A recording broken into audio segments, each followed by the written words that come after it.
everyone, this is Alicia and welcome to my channel. Today I'm going to be doing swatches of the Crayon Case Black Notepad Mini Eyeshadow Palette. The palette retails for $12 and is only available on the Crayon Case website.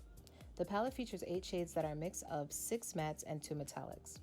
The palette also features a decent sized mirror and is extremely travel friendly because of its size. So if you would like to see swatches of this palette, just keep on watching.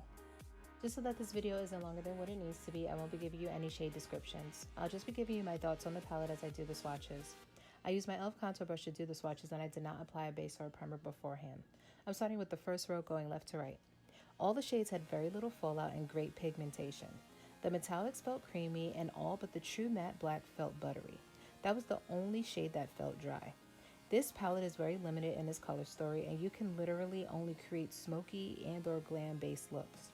The 2 metallics are so similar that they literally look like the same shade. I honestly don't understand the need for 3 black mattes. The 2 of the black matte shades that have the micro glitter tends to blend away and I feel like it was pointless to include them in this palette. Overall, the aesthetic and the pan sizes are really great, but we all literally have these shades in our collection at this point. And I feel like you should just skip over this palette entirely. So if you enjoyed this video, please don't forget to like, comment, and subscribe as well as turn on your notifications. And I hope to see you all soon. Bye.